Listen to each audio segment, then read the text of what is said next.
السلام علیکم. آج بروز منگل 19 ستمبر RFI بلیٹن کے ساتھ میں ہوں نورین چوہدری. سب سے پہلے ہیڈ لائنز. کینیڈا کا بھارتی سفارت خانہ قاتل کی پناہ گاہ. خالستان موومنٹ کے رہنما ہردیپ سنگھ کا قتل. بھارتی سفارتکار ملوث. سفارتکار کے بھیس میں را کے جاسوس. کینیڈا سے نکل جانے کا حکم. کینیڈین سرزمین پر قتل میں غیر ملکی ملوث ہوں یہ ہماری خود مختاری کے خلاف ہے. G20 اجلاس میں بھارتی وزیر اعظم کو اپنی تشویش سے آگاہ کیا تھا. کینیڈین وزیر اعظم کا پارلیمنٹ میں خطاب.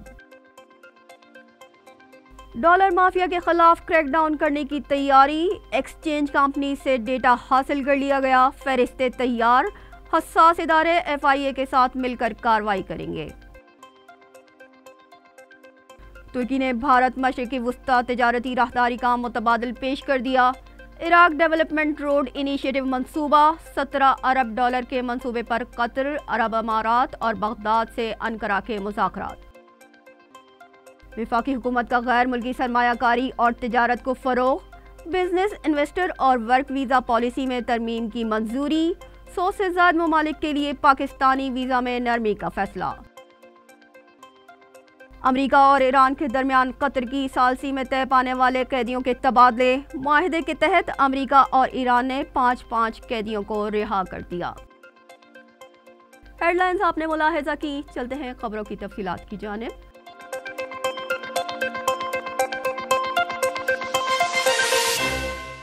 سکھ رہنما کے قتل کا معاملہ. کینیڈا نے بھارتی سفارتکار کو ملک چھوڑنے کا حکم دے دیا. کینیڈا کے وزیر اعظم جسٹن ٹروڈو کا پارلیمنٹ میں خطاب کرتے ہوئے کہنا تھا کہ سکھ رہنما ہردیپ سنگھ کے قتل میں بھارتی حکومت کا ہاتھ بھی ہو سکتا ہے. کینیڈین انٹیلیجنس کے مطابق بھارتی سفیر را کا ایجنٹ ہے. کینیڈا کی وزیر خارجہ میلانیا جولی کا کہنا ہے کہ سینئر بھارتی سفارتکار کو کینیڈا سے نکال دیا ہے. بھارتی سفارتکار کے سکھ رہنما ہردیپ سنگھ کے قتل میں ملوث ہونے کا شبہ ہے. کینیڈین انٹیلیجنس نے قتل میں بھارتی حکومت کے تعلق کی نشاندہی کی ہے. کینیڈا کے وزیر اعظم جسٹن ٹروڈو کا پارلیمنٹ میں خطاب کرتے ہوئے کہنا تھا کہ سکھ رہنما ہردیپ سنگھ کے قتل میں بھارتی حکومت کا ہاتھ بھی ہو سکتا ہے. Over the past number of weeks, Canadian security agencies have been actively pursuing credible allegations of a potential link between agents of the government of India and the killing of a Canadian citizen, Hardeep Singh Nijjar. Any involvement of a foreign government in the killing of a Canadian citizen on Canadian soil is an unacceptable violation of our sovereignty. Canada میں ہمارے شہری کے قتل میں کسی غیر ملکی حکومت کا ملوث ہونا ناقابل قبول ہے.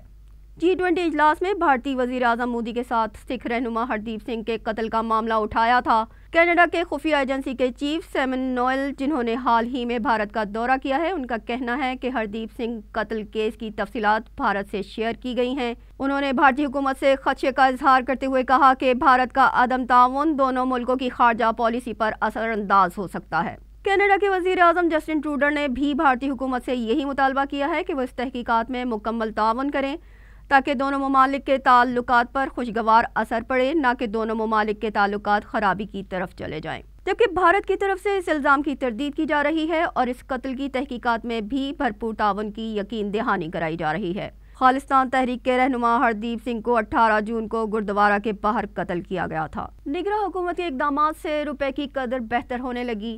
ڈالر کی قیمت میں گراوٹ جاری ہے. حساس اداروں نے ڈالر ذخیرہ کرنے والے مافیا کی فہرست تیار کر لی. FIA کے ساتھ مل کر گھروں پر چھاپے مارے جائیں گے.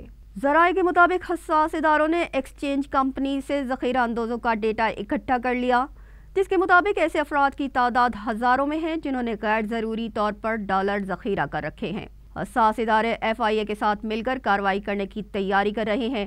ڈالر مافیا کے باعث روپے کی قدر مسلسل گراوٹ کا شکار تھی. ڈالر 331 روپے تک جا پہنچا تھا.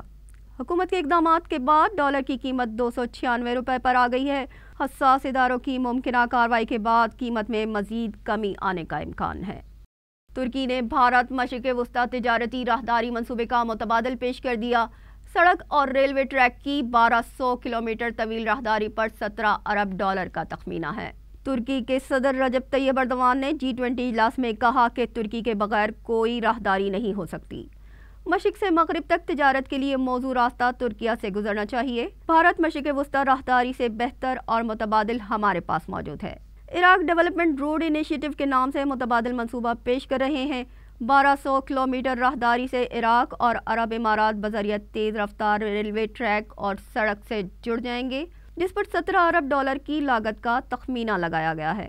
یہ راہداری تجارت کے ساتھ اسٹریٹجک اہمیت کی حامل ہوگی۔ عراقی بندرگاہ گرینڈ واؤ سے 10 عراقی صوبوں سے گزر کر ترکیہ تک جائے گی۔ منصوبے کے آغاز کے لیے حتمی مذاکرات ہوں گے۔ پہلا مرحلہ 2028 اور دوسرا فیز 2050 تک مکمل کرنے کا پلان ہے۔ اقوام متحدہ کی جنرل اسمبلی کا 78واں اجلاس، سربراہان حکومت اور مملکت خطاب کریں گے۔ امریکی صدر مہمانوں کو عشائیہ دیں گے۔ اقوام متحدہ کی جنرل اسمبلی کے اجلاس میں شرکت کے لیے نگراں وزیر اعظم انوار الحق کاکڑ نیو یارک پہنچ گئے۔ امریکی صدر جو بائیڈن کے عشائیے میں شرکت کریں گے، جہاں عالمی رہنماؤں سے ملاقات کریں گے۔ نگراں وزیر اعظم اجلاس سے قبل ترکیہ کے صدر رجب طیب اردوان اور ایرانی صدر ابراہیم رئیسی سے بھی ملاقات کریں گے، جس میں خطے کی صورتحال اور تجارتی اور معاشی تعلقات کو فروغ دینے پر گفتگو ہوگی۔ جبکہ وزیر خارجہ نے ہالینڈ کے ہم منصب سے اقوام متحدہ کے ہیڈ کوارٹرز میں ملاقات کی۔ ملاقات میں دونوں ممالک کے مابین دو طرفہ تعلقات میں مزید وسعت دینے کے عزم کا اظہار کیا گیا۔